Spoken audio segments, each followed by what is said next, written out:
እግዚአብሔርን መሻት ምንድነው? እግዚአብሔርን መሻት ምንድነው? መሻት የሚለውን በመጽሐፍ ቅዱስ አውድ ስንመለከተው የነፍሳችን ፍለጋ ነው። የነፍስ ፍለጋ ነው። መጽሐፍ ቅዱስ ላይ ያለውን ነው የምነግራችሁ።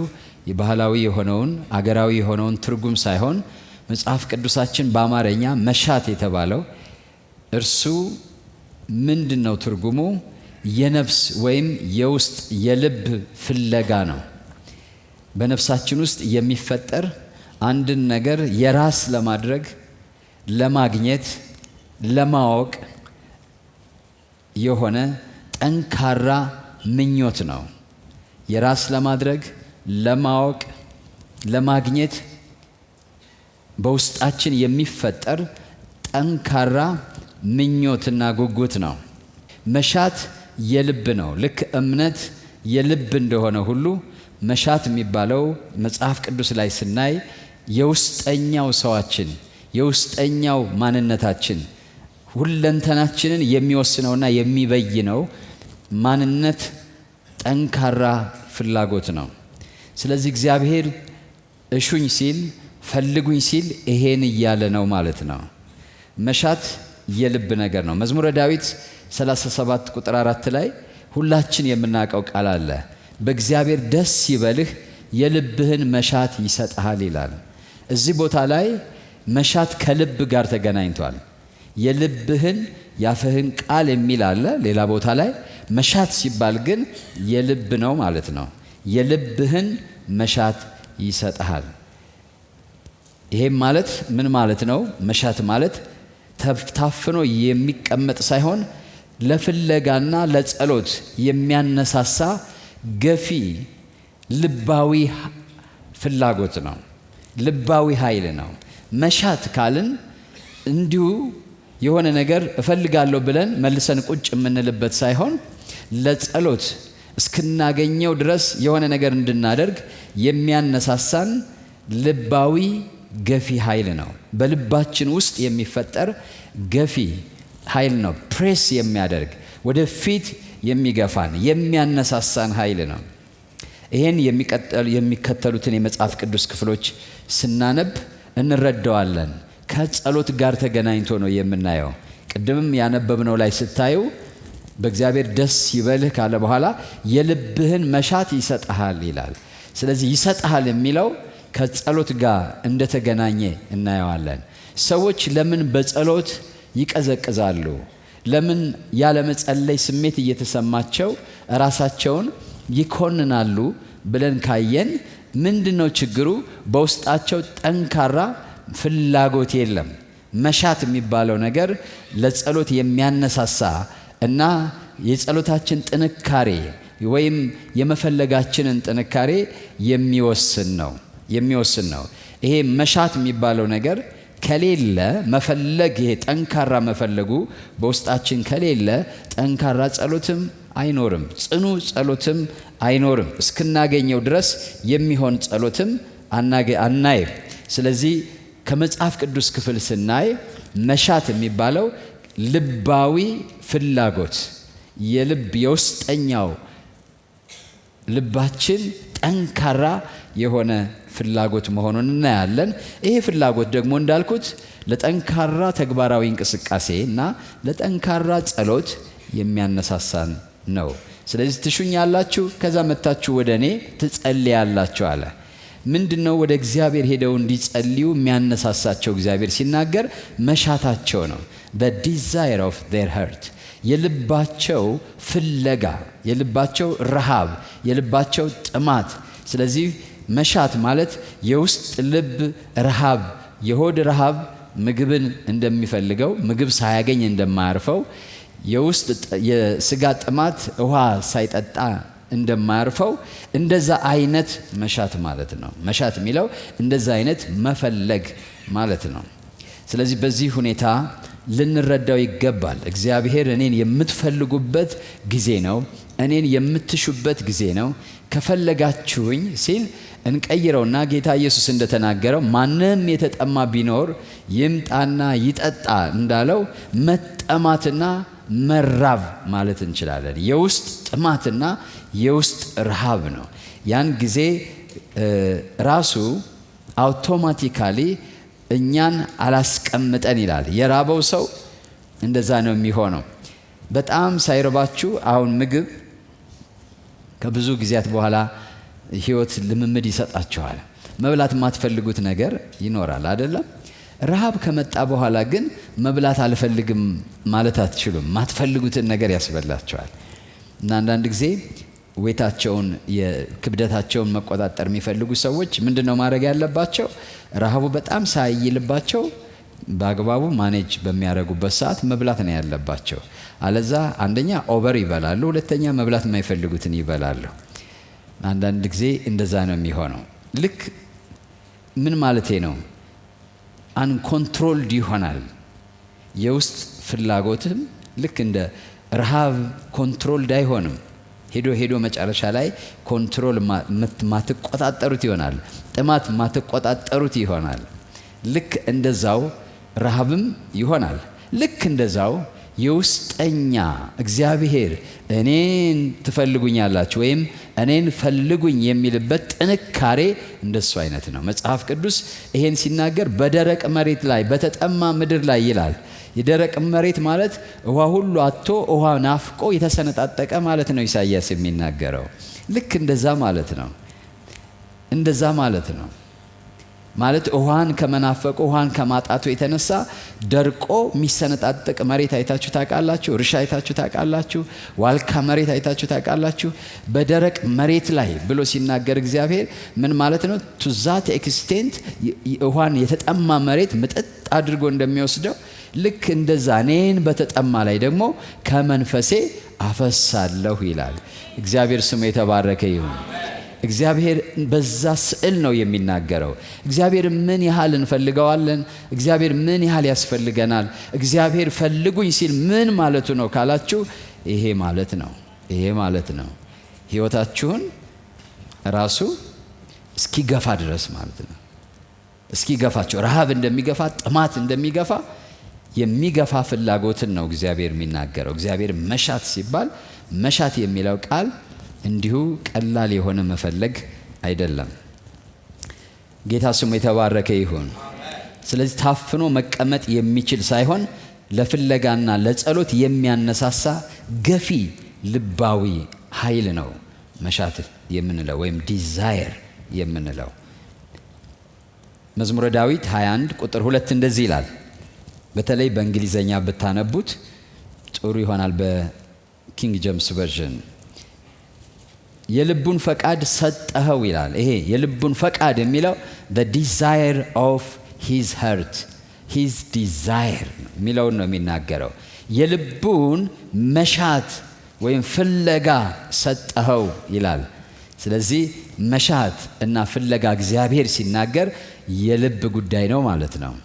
የልቡን መሻት ሰጠኸው ከጸሎት ጋር ይገናኛል ብያቸዋለሁ። የዚህ ሰው ናፍቆትና ጉጉት ወደ ምን ወስዶታል?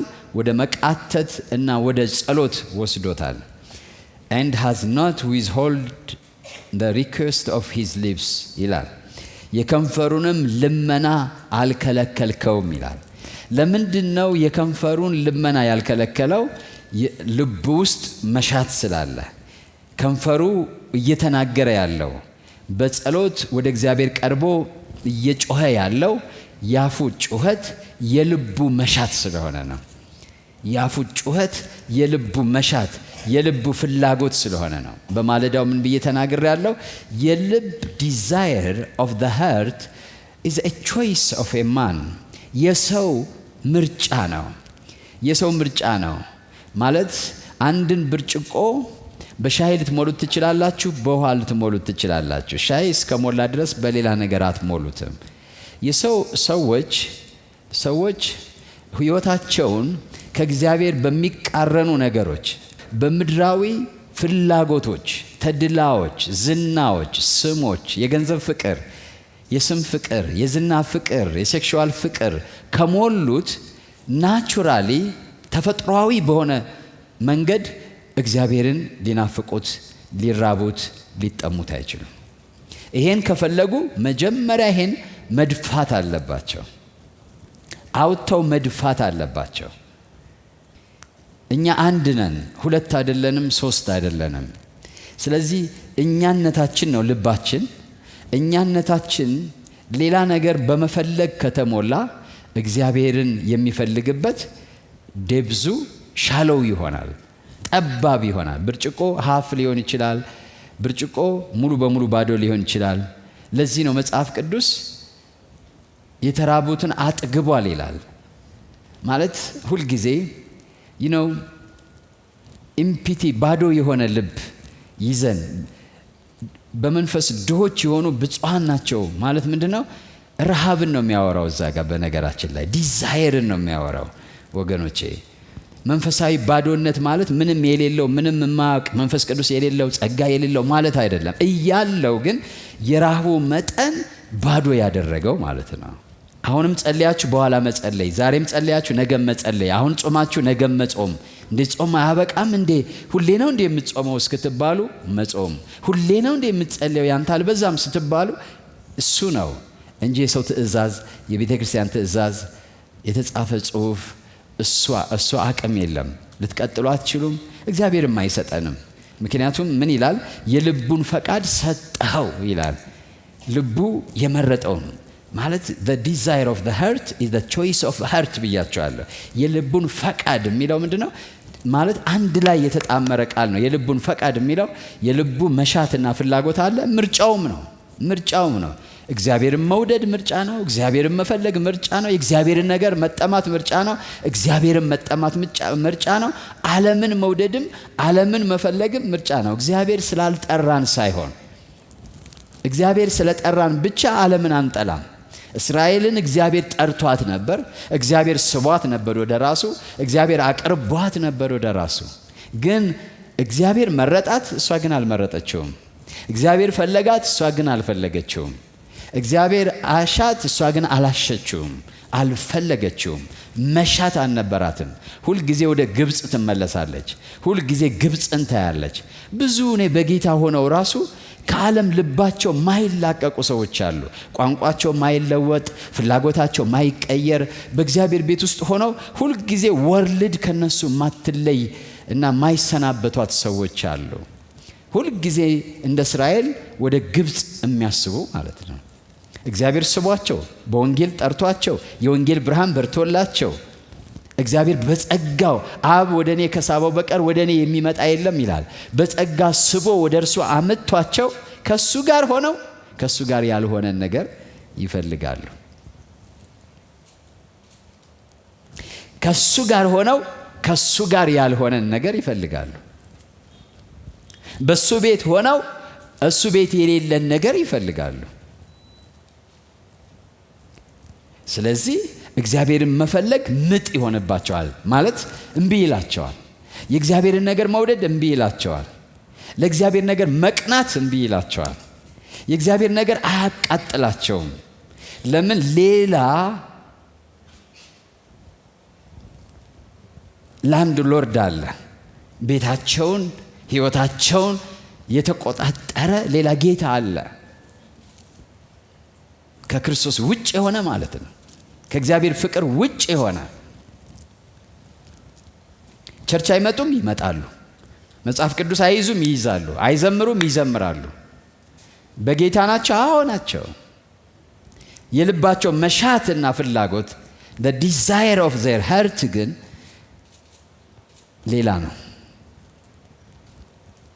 የልቡን ፈቃድ ሰጠኸው፣ የከንፈሩን ልመና አልከለከልከውም ይላል እግዚአብሔር በኤርምያስ ሲናገር። እናንተ ትሹኛላችሁ፣ መታችሁም ወደ እኔ ትጸልያላችሁ፣ እሰማችኋለሁ፣ እኔም እገኝላችኋለሁ።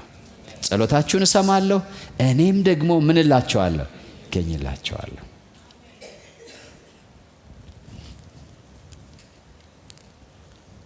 መዝሙረ ዳዊት 20 ቁጥር 4 መዝሙረ ዳዊት 20 ቁጥር 4 እንደ ልብህ ይስጥህ ይላል።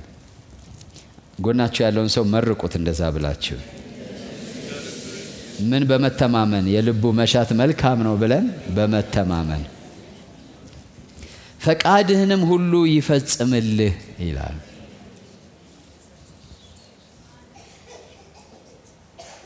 ምን ማለት ነው? የልብህን መሻት ይስጥህ፣ ምርጫህን ደግሞ ያደርግልህ ማለት ነው። ፈቃድ ምርጫ ምን መርጥበት ነው። እኛ ነፃ ፈቃድ ያለን በእግዚአብሔር መልክና ምሳሌ የተፈጠርን ሰዎች ነን። መመረጣችን በእግዚአብሔር ምክንያት ነው። መጠራታችን በእግዚአብሔር ምክንያት ነው። ራሳችን አልጠራንም፣ ራሳችን አልመረጥንም። ከመጣን በኋላ ግን የእግዚአብሔርን መንገድ መምረጥ የኛ ጉዳይ ነው። የእግዚአብሔርን ፈቃድ መምረጥ የኛ ፈቃድ ነው። ፈቃድ አለን። ፈቃድህን ይስጥህ፣ የፈቃድህን ይላል። የኛ ጉዳይ ስለሆነ ነው። ፈቃድህን ሁሉ ይፈጽምልህ፣ እንደ ልብህ ይስጥህ። አያችሁ፣ እግዚአብሔር የሚሰጠው እንደ ፈቃዳችንና እንደ ምናችን ነው? እንደ ልባችን ነው። ስለዚህ እግዚአብሔር መጀመሪያ እንዲለወጥ የሚፈልገው የልባችን መሻትና የልባችን ምርጫ ነው።